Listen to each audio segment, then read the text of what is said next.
अस्सलाम वालेकुम, welcome to education world. कैसे हैं आप लोग। आज की वीडियो में हम MTH 202 का क्विज़ नंबर 2 सॉल्व करने जा रहे हैं। फर्स्ट क्विज़ की भी मैंने वीडियो बनाई थी और अब हम सेकंड क्विज़ जो है वो स्टार्ट कर रहे हैं। तो आपने क्या करना है, मिड टर्म के लिए भी इन दोनों वीडियोस को लाजमी देखना है, ठीक है।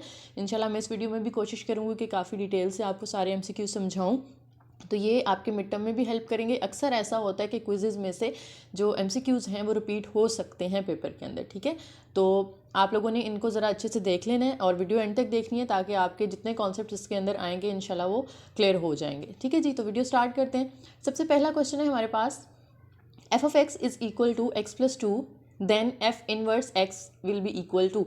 आपको एक फंक्शन दिया गया है और आपसे ये कहा जा रहा है कि आपने इनवर्स इसका निकालना है, ठीक है। तो इनवर्स निकालने का तरीका क्या होता है, हम इधर चलते हैं। आपने सबसे पहला काम क्या करना होता है, फंक्शन को y के इक्वल लेट करना होता है। आपने लिखना है लेट, ये शॉर्ट क्वेश्चन भी आ सकता है, ठीक है।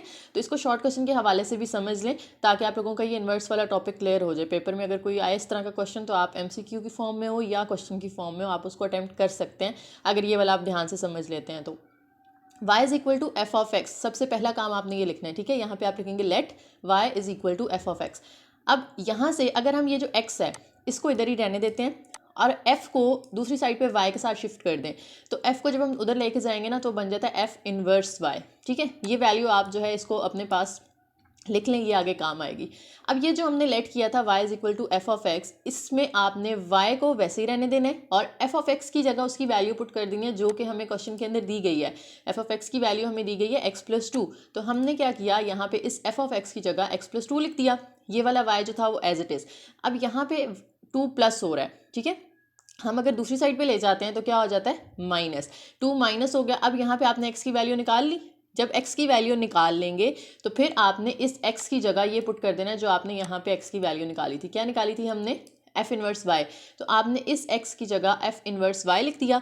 और अब देखें ये पूरी क्वेश्चन आपको y की फॉर्म में नज़र आ रही है, x इसमें से ख़त्म हो चुका है। तो आपने क्या करना है, रिप्लेस कर देना है y को बाय x। जहाँ जहाँ y आ रहा है वहाँ वहाँ x लिख देंगे। इस y की जगह भी x आ जाएगा, -2 as it is, f inverse भी एज इट इज़, और इस y की जगह भी आपने x लिख देना है। तो इस तरह से आपके पास f इनवर्स x की वैल्यू आ गई, ठीक है। तो कुछ स्टेप्स हैं बस आपने याद रखने हैं। सबसे पहला काम आपने लेट करना है फंक्शन को y के इक्वल, वहाँ से आप x की वैल्यू निकालेंगे जो कि हमेशा f इनवर्स y ही निकलेगी हर क्वेश्चन के अंदर।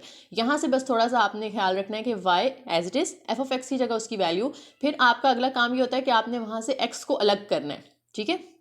x को अलग करना, ये करने का मतलब ये है कि x के साथ जितनी भी एक्स्ट्रा वैल्यूज़ हैं उनको आपने दूसरी साइड पे ले जाना है। जैसे यहाँ पे तो सिर्फ 2 था ना, तो हम 2 को इधर ले गए। अगर कुछ यहाँ पे मल्टीप्लाई हो रहा होता या डिवाइड हो रहा होता x के साथ तो हम उसको भी उधर ले जाते, ठीक है। तो मेन काम ये है कि आपने x को सेपरेट करना है। जब x सेपरेट हो जाएगा तो इस x की जगह फिर आप ये वाली वैल्यू पुट करेंगे x की, जो कि f इनवर्स y है। और फिर जब पूरी क्वेश्चन y की फॉर्म में नजर आएगी तो आपने एंड पे सिर्फ इतना सा काम करना है कि सारे y को रिप्लेस कर देना है x के साथ, तो आपके पास आंसर आ जाएगा इनवर्स फंक्शन का, ठीक है। तो हमारे पास आंसर यहाँ पे आया x-2, तो डी ऑप्शन में हमें आंसर दिया हुआ था, हमने ये सिलेक्ट कर लिया, ठीक है। नेक्स्ट है, if a is defined as the set of English alphabets then the cardinality of a is. Cardinality का मतलब ये होता है कि आपके सेट के अंदर कितने नंबर ऑफ एलिमेंट्स हैं, ठीक है। Number of elements is basically called cardinality of the set. तो सेट ए के अंदर अगर हम इंग्लिश अल्फ़ाबेट्स लिख रहे हैं तो वो तो टोटल 26 होते हैं, 26 अल्फ़ाबेट्स होते हैं इंग्लिश के। तो यानी सेट के अंदर कितने एलिमेंट्स आएंगे, 26। जैसे अगर मैं आपसे कहूँ कार्डिनैलिटी बताएं किसी सेट की जिसके अंदर पहले 5 नेचुरल नंबर्स हैं, तो नेचुरल नंबर्स कहाँ से स्टार्ट होते हैं, 1 से स्टार्ट होते हैं ना। तो 1 2 3 4 5 आएगा उसके अंदर, तो उसके अंदर कितने एलिमेंट्स हैं, 5 हैं, तो उसकी कार्डिनैलिटी 5 होगी। इस तरह से एक सेट है जिसके अंदर वॉल्स हैं, A E I O U होते हैं ना वॉल्स, तो उसकी कार्डिनैलिटी 5 होगी। तो इस तरह से आपने बस ये देखना होता है कार्डिनैलिटी में कि आपके पास जो सेट है दिया हुआ उसके अंदर कितने एलिमेंट्स हैं, वो उसकी कार्डिनैलिटी है, ठीक है। नेक्स्ट है हमारे पास, let f of x is equal to 3x and g of x is equal to x plus 2। Define functions f and g from r to r, यानी इनकी डोमेन सारी रियल नंबर्स हैं। Then f dot g of x, f dot g of x का मतलब है कि आपने f of x को g ऑफ x के साथ मल्टीप्लाई कर देना है, यानी 3x को x प्लस 2 के साथ मल्टीप्लाई करना है। जब आप मल्टीप्लाई करेंगे तो 3x जो है वो इस x के साथ अलग मल्टीप्लाई होगा और 3x 2 के साथ अलग मल्टीप्लाई होगा। तो 3x x के साथ मल्टीप्लाई हुआ 3x स्क्वायर 3x 2 के साथ मल्टीप्लाई होगा तो 6x आ जाएगा। ये तो डॉट की फॉर्म में, आपको क्वेश्चन प्लस की फॉर्म में भी आ सकता है, यहाँ पे f प्लस जी लिखा हो और बाहर x लिखा हो, तो उसका मतलब यही होगा कि आपने f ऑफ x और g ऑफ x को ऐड कर देना है। और अगर यहाँ पे लिखा होता माइनस डॉट की जगह, तो आपने इन दोनों को माइनस करना था, 3x माइनस x, और फिर अंदर साइन चेंज हो जाता माइनस की वजह से -2, और डिवाइड करने में भी आपने 3x को x प्लस 2 पे डिवाइड कर देना था। ठीक है, तो ये MCQ आपको चारों तरीके से आ सकता है, प्लस, माइनस, डिवाइड और मल्टीप्लाई की फॉर्म में।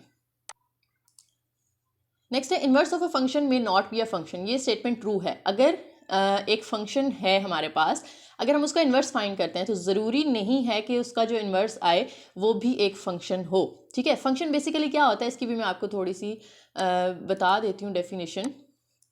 फंक्शन अगर आप यहाँ पे लिखें, देखें जी, ये लेक्चर 15 है आपका, इसके अंदर फंक्शन के बारे में बताया गया है। ये कॉन्सेप्ट इंपॉर्टेंट है आपके लिए। फंक्शन बेसिकली क्या होता है, इसकी डेफिनेशन जो है उसमें ये बताया गया है कि आपके पास अगर कोई रिलेशन या कुछ लिखा हुआ है तो वो फंक्शन तब कहलाएगा अगर उसके अंदर x की कोई वैल्यू रिपीट नहीं हो रही। आपको पता है जब भी हम कोई पॉइंट लिखते हैं इस तरह से लिखते हैं ना, एक्स वाई की फॉर्म में, पहले x आता है फिर y आता है, यानी x की वैल्यू जो है ना वो रिपीट नहीं होनी चाहिए। जैसे नीचे आपको देखें R1 दिया हुआ है, इसमें x की वैल्यू यहाँ पे 2 है और यहाँ पे x की वैल्यू 4 है, तो सेम तो नहीं है ना, रिपीट तो नहीं हुई, यानी इसे हम फंक्शन कह सकते हैं। ये जो है स्टेटमेंट, ये हमारी फंक्शन कहलाती है। उसके बाद R2 जो है, इसे हम फंक्शन कह सकते हैं या नहीं, तो हम देखेंगे कि ये 2 है।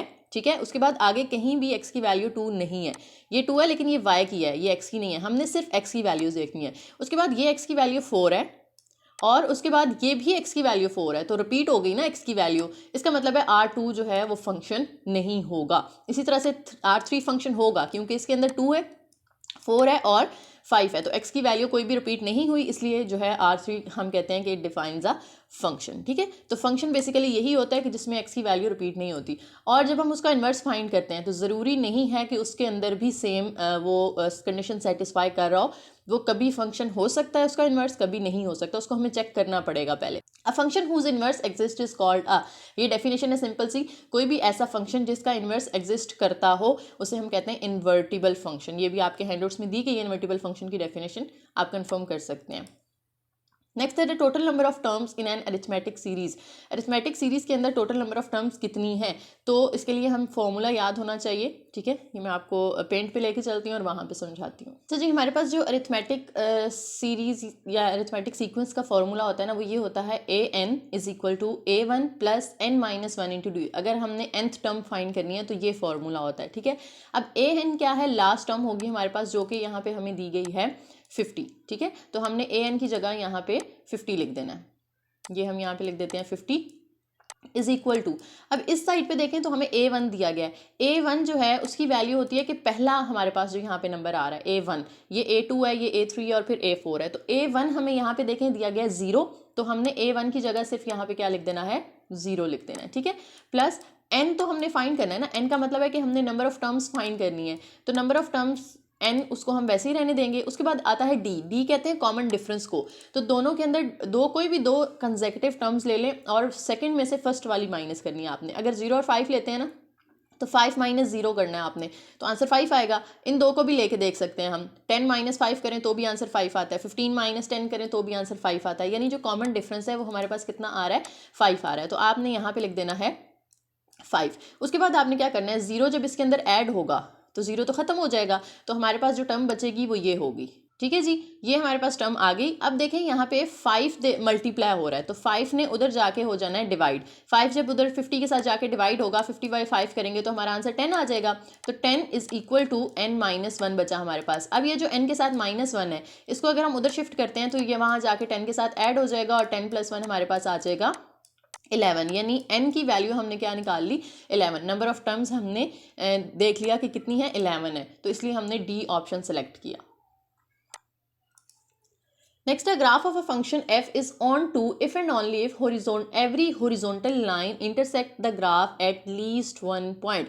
तो ये स्टेटमेंट ट्रू है। ऑन टू फंक्शन जो है उसका जो ग्राफ होता है वो जब आप ड्रॉ करते हैं ना, तो उस पर कोई भी हॉरिजॉन्टल लाइन ड्रॉ करें, हॉरिजॉन्टल लाइन का मतलब है एक्स एक्सिस के अलोंग, तो वो उसे कम से कम एक पॉइंट पे टच करनी चाहिए। ज़्यादा पॉइंट्स पे भी कर सकती है लेकिन कम से कम एक पॉइंट पे टच करनी चाहिए, फिर वो जो ग्राफ होता है उसे हम कहते हैं कि वो ऑन टू फंक्शन का ग्राफ है। ठीक है, ये हैंडआउट्स में एग्जांपल भी मैं आपको दिखा देती हूँ इससे रिलेटेड।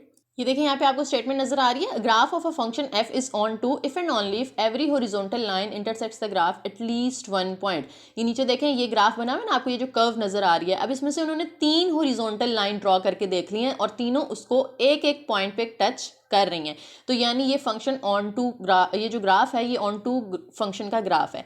नेक्स्ट आ जाते हैं हमारे पास question number 8, the function f of g of x and g of f of x are always equal. क्या ये जो कंपोजिट फंक्शन हम बनाते हैं ये हमेशा इक्वल होते हैं दोनों? नहीं, ऐसा नहीं होता। समटाइम्स इक्वल हो सकते हैं लेकिन हमेशा ऐसा नहीं होता। f of g of x का मतलब है आप पहले फंक्शन f लिखें और उसके अंदर g ऑफ x पुट करें, या पहले g लिखें और उसके अंदर f ऑफ x पुट करें।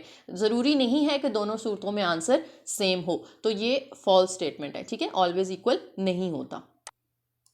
क्वेश्चन नंबर 9 है, common ratio in the sequence is. Common ratio का मतलब, जैसे मैंने अभी पीछे एक क्वेश्चन में आपको कॉमन डिफरेंस बताया ना, आप कोई सी भी दो कंसेक्टिव टर्म्स ले लें, कंसेक्टिव का मतलब होता है बिल्कुल साथ साथ वाली, उनको माइनस करें तो हमारे पास कॉमन डिफरेंस आता है। और यहाँ पे हमने कॉमन रेशियो, ये रेशियो उन्होंने लिखा हुआ है, n नहीं है यहाँ पे, ठीक है, कॉमन रेशियो आपने बतानी है। तो रेशियो का मतलब ये है कि आपने डिवाइड करना है, सेकेंड को फर्स्ट पे डिवाइड करना है, यानी जो आपने क्या करना है 16/4 कर देना है, इसी तरह से 64/16 कर देना है आपने, ठीक है। तो हम देखें अगर 16/4 करते हैं तो हमारा आंसर क्या आता है, 16/4 करें तो 4 4 16 होता है ना, यानी 4 आ रहा है। इसी तरह से 64 को 16 पे डिवाइड करें तो भी हमारा आंसर 4 आता है। तो यहाँ से हमने ए ऑप्शन सेलेक्ट करना है, 1/4 यहाँ पे गलत मार्क हुआ है, आप लोगों ने ए ऑप्शन 4 सेलेक्ट करना है यहाँ पे, क्योंकि इनमें जो रेशियो है कॉमन वो क्या आ रही है, 4 आ रही है, ठीक है। नेक्स्ट है, a set is called finite if and only if it is the dash और देयर इज डैश। अच्छा, कोई भी सेट जो है ना वो फाइनाइट कब कहलाता है? अब यहाँ पे ये भी गलत मार्क हुआ है, एम्प्टी सेट और 1 to 1 नहीं है, ये होगा एम्प्टी सेट और बाइजेक्टिव, ठीक है। आपके हैंडआउट्स के अंदर ना ये वैसे 1 to 1 है लेकिन उसका मतलब कुछ और है, मैं आप लोगों को दिखाती हूँ। ये देखिए फाइनाइट सेट की डेफिनेशन नजर आ रही होगी आपको स्क्रीन पे, a set is called finite if and only if it is empty set और देयर इज 1 to 1। अब कुछ लोगों ने इसे देख के लगा देना है कि हमारा जी एम्प्टी सेट और 1 to 1 है, नहीं, एम्प्टी सेट और there is 1 to 1 correspondence from this to it. 1 to 1 correspondence क्या होती है, नीचे आपको यहाँ पे नोट में लिखा हुआ है, देखें 1 to 1 करस्पॉन्डेंस का मतलब ये है कि 1 to 1 कंडीशन भी इस पे अप्लाई हो रही है और ऑन टू भी अप्लाई हो रही है, दोनों है, यानी ये फंक्शन 1 to 1 भी हो और ऑन टू भी हो। तो ऐसा फंक्शन जो एट अ टाइम 1 to 1 भी हो और ऑन टू भी हो उसे हम क्या कहते हैं, उसे हम बाइजेक्टिव फंक्शन कहते हैं, ठीक है। ये डेफिनेशन आपको याद होनी चाहिए। बाइजेक्टिव फंक्शन वो होता है जो एट अ टाइम 1 to 1 भी हो और साथ ही साथ ऑन टू भी हो। तो हमने यहाँ से ये ए ऑप्शन सेलेक्ट करना है कि if it is the empty set और देयर इज बाइजेक्टिव, ठीक है, ये बाइजेक्टिव फंक्शन होना चाहिए। ये हो गए हमारे 10 MCQs। अच्छा, मैं आप लोगों को वैसे 1 to 1 और ऑन टू का कॉन्सेप्ट भी समझा देती हूँ इस वीडियो में, इंशाल्लाह आपको हेल्प मिल जाएगी। तो अगर कोई समझना चाहता है तो आप लोग अभी वीडियो ना छोड़ के जाएं। तो अपने हैंडआउट्स पे चलते हैं हम। देखें 1 to 1 फंक्शन क्या होता है, 1 to 1 का दूसरा नाम इंजेक्टिव भी है। 1 to 1 फंक्शन ये होता है कि देखें आपको यहाँ पे डायग्राम नजर आ रही है ना, x1 और x2 दो अलग अलग पॉइंट हो, x की वैल्यू भी रिपीट ना हो और जो y की वैल्यू है वो भी रिपीट ना हो, ठीक है। जो सिंपल फंक्शन था उसके अंदर तो हमने ये पढ़ा था ना कि x की वैल्यू रिपीट नहीं होनी चाहिए, तो 1 to 1 के अंदर ये तो ज़रूरी हो क्योंकि ये फंक्शन की ही टाइप है, तो फंक्शन वाली कंडीशन तो इस पे अप्लाई होगी, यानी x1 और x2 दो अलग अलग पॉइंट होने चाहिए, वो सेम नहीं होने चाहिए। लेकिन साथ ही साथ 1 to 1 के अंदर ये होता है कि जो y के होंगे ना वैल्यूज़, यानी x पुट करने से जो फंक्शन का आंसर आ रहा है वो y होता है ना बेसिकली, वो भी दो अलग अलग पॉइंट होने चाहिए, उनका आंसर सेम नहीं आना चाहिए। इसे हम कहते हैं 1 to 1 फंक्शन। और जो ऑन टू फंक्शन होता है, ये देखें उन्होंने कह दिया कि ये फंक्शन 1 to 1 नहीं है। क्यों नहीं है? क्योंकि x1 और x2 तो दो अलग पॉइंट है, लेकिन दोनों का अगर हम फंक्शन में पुट करते हैं तो आंसर दोनों का सेम आ रहा है, f of x1 और f of x2 दोनों सेम आ रहे हैं। तो ये 1 to 1 फंक्शन, ये फंक्शन तो है लेकिन 1 to 1 नहीं हो सकता, ठीक है। उसके बाद नेक्स्ट हमारा आ जाता है onto function. Onto function किसे कहते हैं? ये उसके ऑपोजिट हो जाएगा कि x वाली वैल्यूज़ तो अलग अलग होनी चाहिए लेकिन जो आंसर है वो रिपीट हो सकते हैं, ठीक है। ये जो आंसर है वो एक से ज़्यादा, ये जो फंक्शन है वो एक से ज़्यादा वैल्यूज़ अगर हम x की पुट कर रहे हैं तो उनका आंसर सेम आ सकता है, इसे हम कहते हैं ऑन टू फंक्शन। और जो इसमें y की वैल्यूज़ है ना वो कोई भी खाली नहीं होनी चाहिए। जैसे यहाँ पे देखें आपको ये 1 2 3 डॉट्स नज़र आ रहे हैं, तो ये तीनों किसी ना किसी का आंसर होना चाहिए। ऐसा नहीं है कि इनमें से दो किसी ना किसी के आंसर हैं और एक नहीं है, फिर वो ऑन टू फंक्शन नहीं होगा। जैसे नीचे आप एग्जांपल देखें, इसके अंदर ये 3 x की वैल्यूज़ हैं और 3 4 यहाँ पे सॉरी y की वैल्यूज़ हैं, तो 3 तो y की वैल्यूज़ जो है वो आंसर में आ रही हैं, ये वाला डॉट खाली है, इसका मतलब है कि ये किसी का आंसर नहीं है, तो ये ऑन टू फंक्शन नहीं होगा। ठीक है, ऑन टू फंक्शन में ये होता है कि यहाँ y के अंदर कोई खाली वैल्यू नहीं बचनी चाहिए, सारे इसके साथ लिंक हों, x की वैल्यूज़ के साथ ये लिंक्ड होने चाहिए, ये होता है ऑन टू। तो ये दोनों में फ़र्क आपने याद रखना है। ठीक है, और ऐसा फंक्शन जो at a time onto भी हो और 1 to 1 भी हो, उसे हम कहते हैं बाइजेक्टिव फंक्शन। ठीक है जी, उम्मीद है वीडियो पसंद आई होगी आपको, और अगर पसंद आई है तो लाइक करें, शेयर करें, कमेंट करें और चैनल को ज़रूर सब्सक्राइब करें। Thank you.